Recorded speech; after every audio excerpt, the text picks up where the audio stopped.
Hello again. It's been a while since I have been working with my tools. I've been on a couple canoe trips, and but it's time for me to start working again on that table that we started, the cherry table with the nice spindly legs. And so I'm at the stage of gluing up the base. So I wanted to show you all the setup that I found works best for that. So you can see that I have three parts of what will be a hexagon basically. And so there's no glue in here.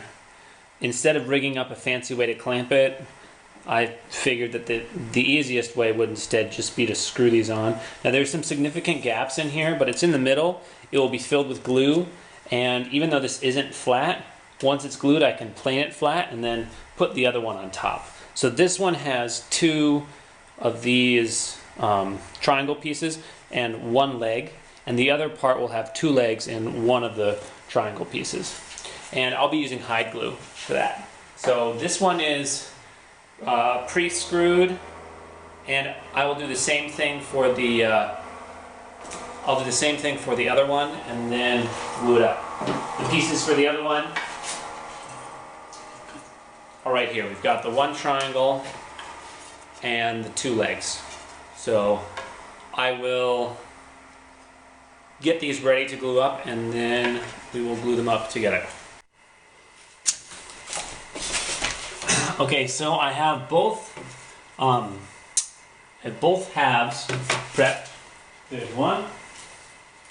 Here's the other. The gaps in this one are bigger than the other side, but again, I'm not going to worry about it too much. This is a pretty messy process, so I have this plastic down here to help with some of the glue, but I expect to get very sticky from all this. So I hope you enjoy.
So we'll let those dry overnight, and then probably what I will do is I'll come back and I will use a chisel to get off all the glue and a scraper to get off all the glue in places I don't want before I take the screws out and plane the two halves flat so that they mate perfectly, and then we'll glue the two halves together.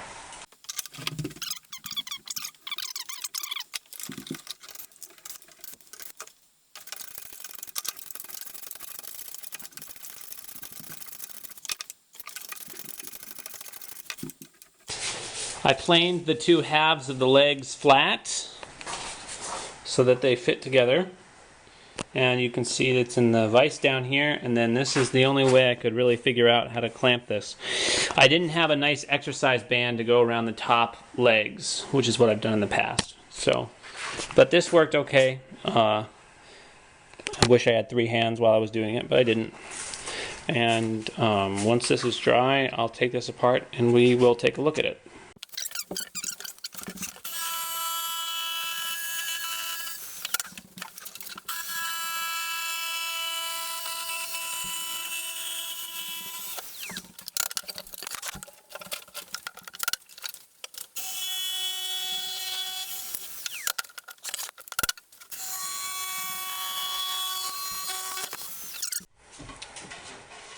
Okay, so now that we have the tabletop cut out, I'm thinking that this will be the top.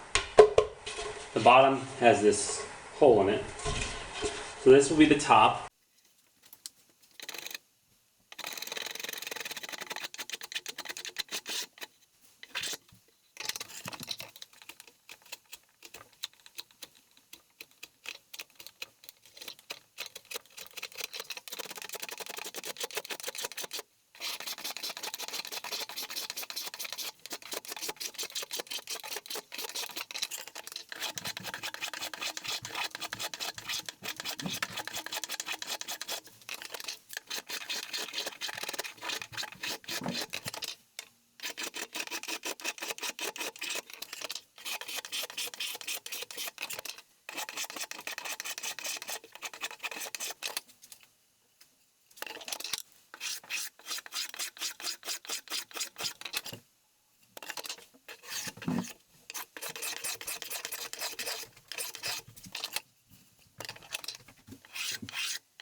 So I've gone ahead and put together the table.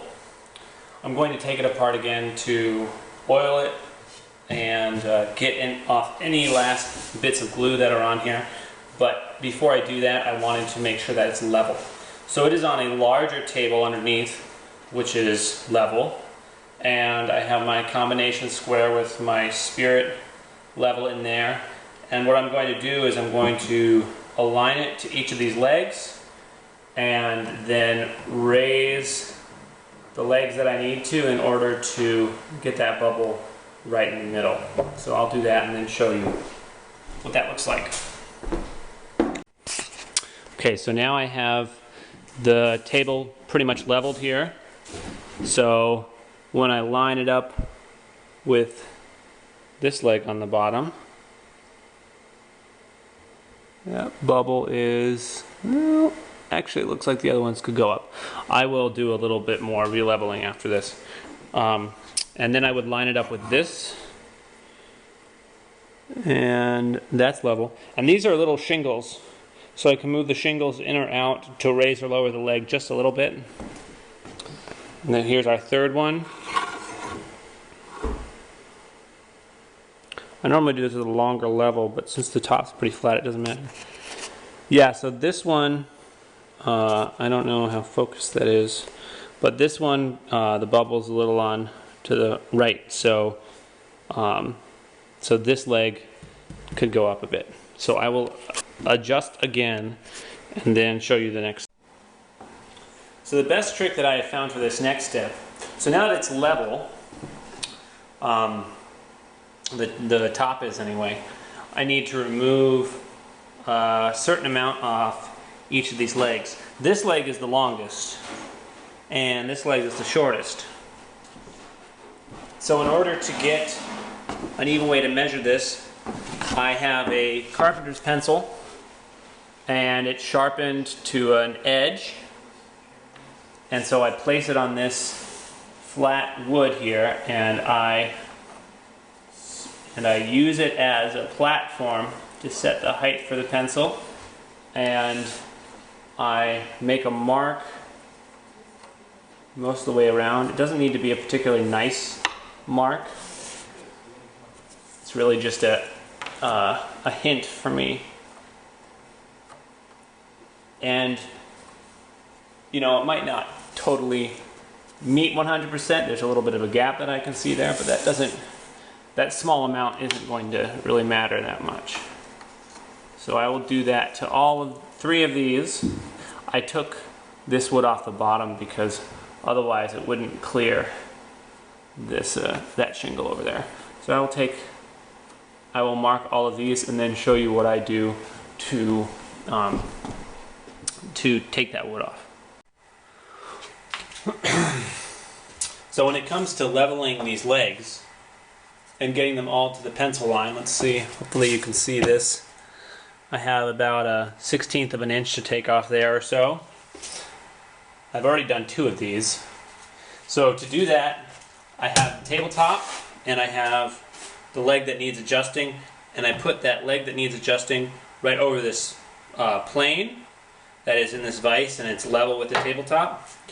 And what I can do is I can keep these 2 on the tabletop and just keep sliding this back and forth over the leg or keep sliding the leg back and forth over the plane until I get down to the line, and then I'm done. I'm going to round these legs a little bit anyway, so to make it a little easier, I might, you know, take a couple passes. I need to put a bit of a chamfer on the back edge anyway, which I guess I already have, just so that it doesn't split out.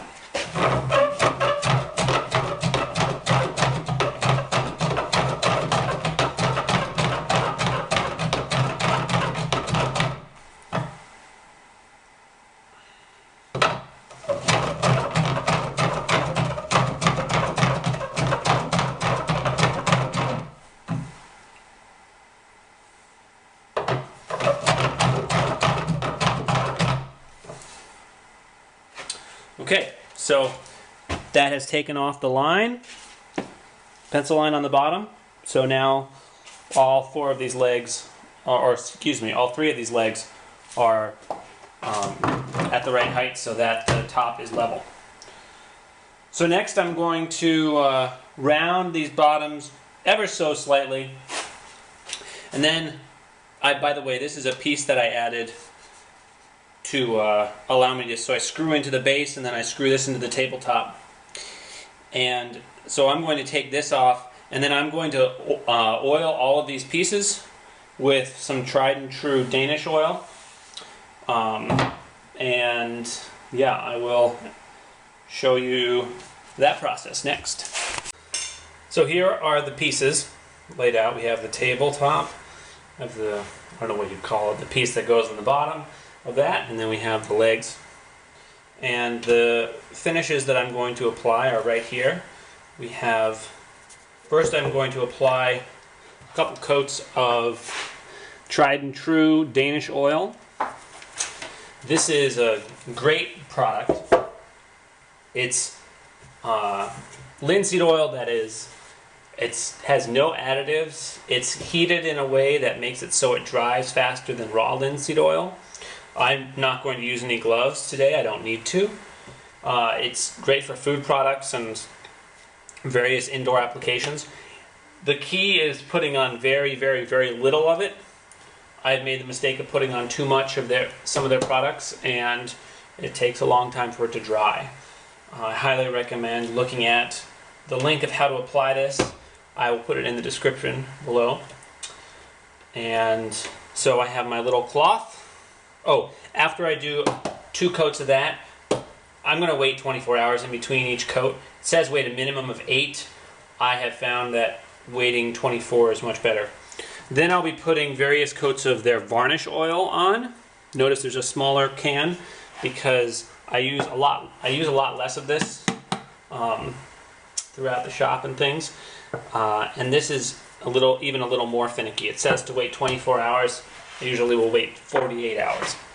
I will walk you through what it looks like to apply that to these various things. So I take my cloth. Let's put this over here where you can see. I'll start with this little one. So I take my cloth. This is an old button-down shirt. And I fold it into quarters. And I dip it in. And the key is to get enough on the cloth so that, and sort of work it around in there, so that when you apply it to the wood will change color. You really don't want anything more than that. If you get sort of a wet look, you've applied too much and you'd better get it off there as soon as you can. So we've got our cherry.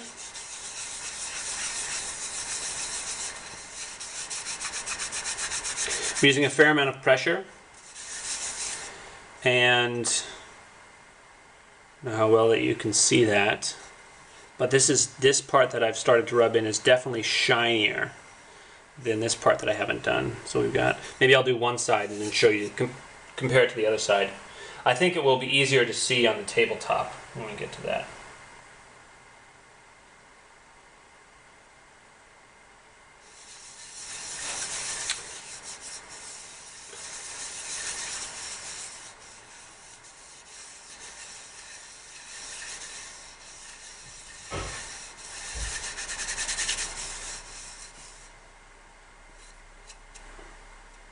Sometimes if there's some tear out or a little indent, you may need to get a little more on there to just get it in there, but then after that get out as much as you can.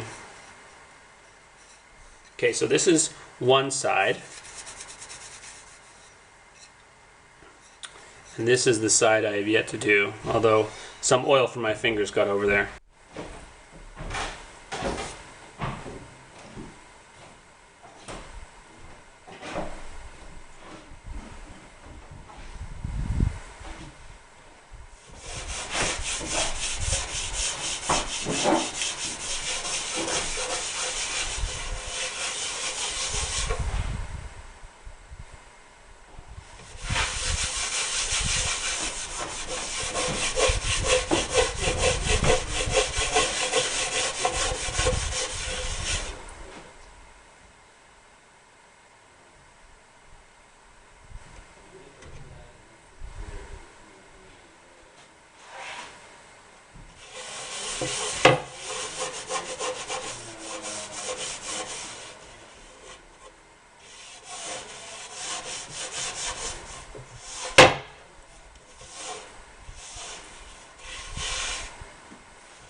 So this is the side that's done with its first coat, and this, nothing has happened to this side.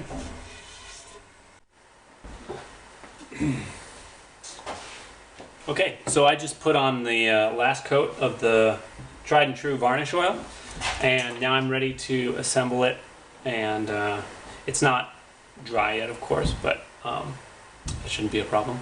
I did 2 coats of the tried and true Danish oil and 3 coats of the varnish oil. I may end up putting on more coats of the varnish oil later.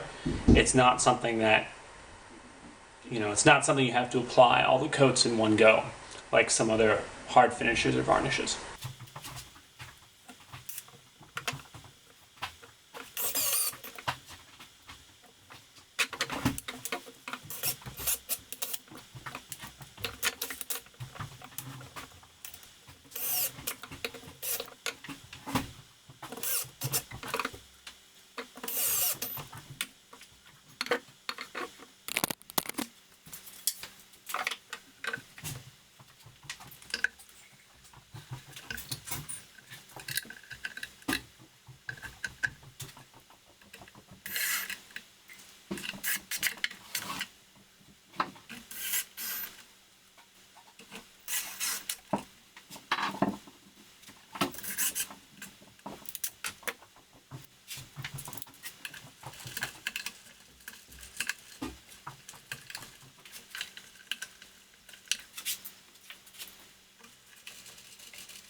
So I'm going to wait a couple days for this to totally dry, and then I will take it out in the sunshine and we can look at the 2 of these together and see what we think.